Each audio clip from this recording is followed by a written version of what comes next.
Now let's have a look at inverse relations. Now let's start with the two words. Inverse, you might know the meaning and think, oh, it's the opposite. Sure, but we have to be really careful that we don't mix these up with reciprocal functions. So we've already seen reciprocal functions, which is where we take the multiplicative inverse of the formula for the function. That means we put a fraction with 1 on the top and whatever the function was on the bottom. This is quite different. Here when we take the inverse, we're literally swapping the x and the y values around, and that changes the orientation of the relation. Now, the second thing to take note of, why have we written relations here and not functions? Aren't we dealing mostly with functions in this course? Well, yes, but our point is that we can perform this procedure of finding the inverse with any relation, whether or not it's a function. Now, what does a relation have to do to be a function? We've learnt this before. It needs to pass that vertical line test. The vertical line needs to only cut through it once. If it cuts through any more times than that, anywhere at all, it fails the test and it's not a function. Well, we can perform this inverse procedure to relations, and they might then be functions once we've done it. So we're broadening our scope here because once we have moved these things around on the Cartesian plane, something that was a function might still be, or it might not. And something that wasn't a function, once we've made the inverse of it, it might still not be, or it might be. So we'll look at those four options towards the end. So our two formal definitions of an inverse relation, we can get it by either just swapping all the x's for y's and the y's for x's in the equation, if we have the equation. But sometimes we don't have the equation. Here I've just got a line that's drawn. So if we don't have it, we can actually just work graphically, and we can make a reflection of the original relation around the line y equals x. So let's have a look at how to do that before we move on any further. The line y equals x is going to come up, it's going to go through 1, 1, 2, 2, 3, 3. I know my graph is a little bit dodgy here, but let's just make something of a straight line coming up here like this. That's the line y equals x. So we're going to actually reflect it around this line.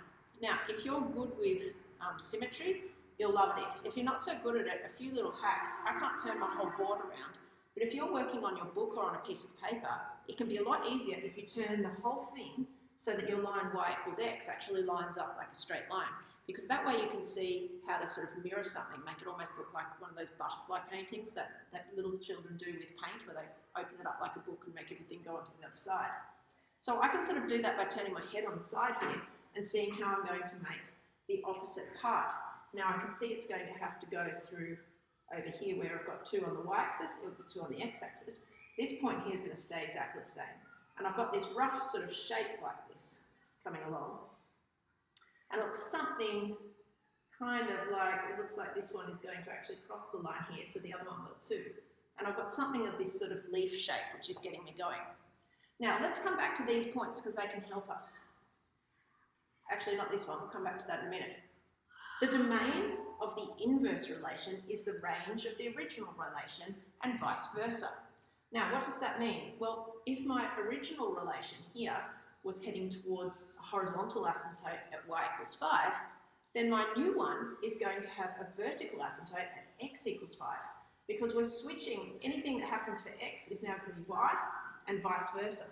So I can draw that asymptote in, and now my curve must be heading towards this line, which if it goes on in the distance, you can see that if my graph went up there, then it actually would. So that helps me kind of get the parameters in place, and you can see there that if you turn your head on the side, then you've got that symmetry around the line y equals x.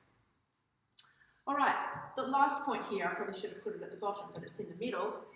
The inverse relation of an inverse relation is the original relation. So if I say here's the original one, find the inverse of it, you'll reflect it across that line and say here it is.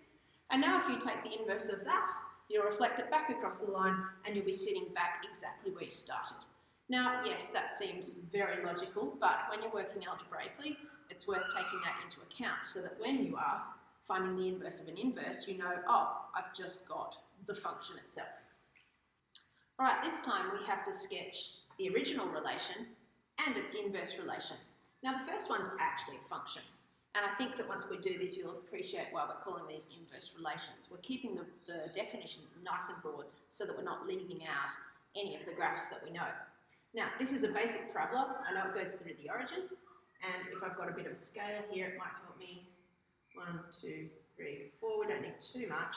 I know that if x is 1, then I square 1, and I get 1, multiply by 2, and I've got the point 1, 2.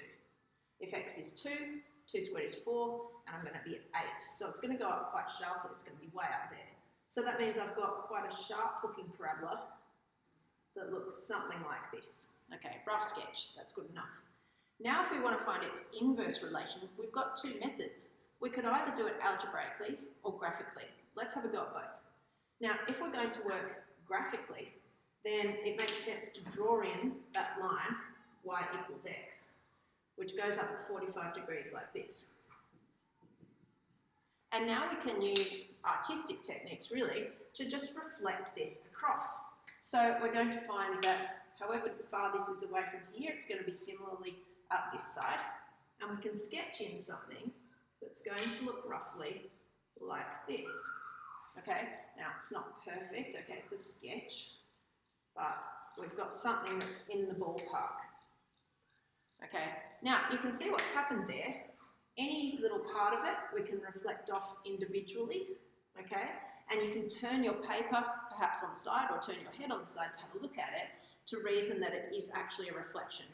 Now, if you're not good at reflections, you might prefer to work algebraically, or you might want to just do it both ways so you can check your work. So our method of finding the formula for the inverse relation is we're going to swap the x's and the y's. So where we've written a y, we're going to put an x. And where there's an x, we're going to put a y. Now, that in red is perfectly adequate as a description of this sideways parabola that I've got here. But do we normally put things in this form, x equals some stuff? No, normally we'd rearrange this and get it in the form y equals some stuff. So all we need to do here is just rearrange it to get it in that form. So let's start by getting rid of the 2 here because it's the least sort of attached. So if I say we've got x over 2, that's equal to y squared. Now to get y by itself, I need to take the square root of both sides and say y is equal to plus or minus the square root of x on 2. Now we saw in our last lesson that when we graphed y squared equals something, that often gave us both arms, whereas if you graph y equals and you just have the square root and you don't write plus or minus, it'll only give you one arm. So let's consider that here. If I just had nothing there, it would only be the positive square root. It would just be this part. Stopped. But we want the plus and the minus parts here, and that gives us the whole thing. Why is that? Because we want an inverse relation. We're not saying, oh, it's got to be a function or we're not interested in it. So our new relation does not pass that vertical line test. You can put a vertical line here and it's going to cut through it twice. So it's not a function, it's a relation.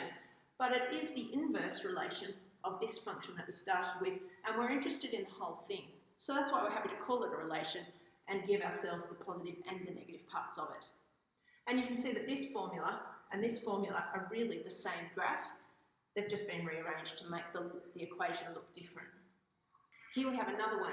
The basic curve y equals x cubed looks like this. And this is just a rough sketch without even any tick marks on my axes. But if I switch the y with x and the x with y, then I can get the inverse relation, which is x equals y cubed. And if I want to know that formula with y as the subject, I can just take the cubed root of both sides here and say we can also call it y equals the cubed root of x. Now, I don't need to worry about the pluses and minuses here because you can take the cubed root of a negative number. Now, I could actually come up with the equation for this and then think about how to graph it, or I can graphically just draw this by making that reflection around the line y equals x. And I think you can see now that you get that symmetry. And if you're used to putting your book on the side to help you, that's fine. Or if you can do it as is, you're generating those basic shapes on either side of that line so that you've got that symmetry happening. Now we can see that this curve y equals x cubed is actually a one-to-one function. That means every x value has its own y value and every y value has just one x value. So what that means is that its inverse relation will also be a function. Now, here's the thing. If you want to see whether an inverse relation is a function, you can either find it, like this one in red here, and then see if it passes its own vertical line test. Or, before you've even found the inverse relation, you could reason that if the original function passes a horizontal line test, then the new inverse function will pass the vertical line test. Now, there's 4 different things that could happen. Now, we've already categorized types of relations as one-to-one, many-to-one, one-to-many, or many-to-many. And we know that to pass that vertical line test and actually be a function, it needs to be one-to-one or many-to-one. As soon as there's more than one y value for each x value, it's not a function. So neither of these two are. But once we find the inverse, remember we're swapping all the x's to become y's and vice versa. So that means that a one-to-one function will still be one-to-one, and that means it's still a function.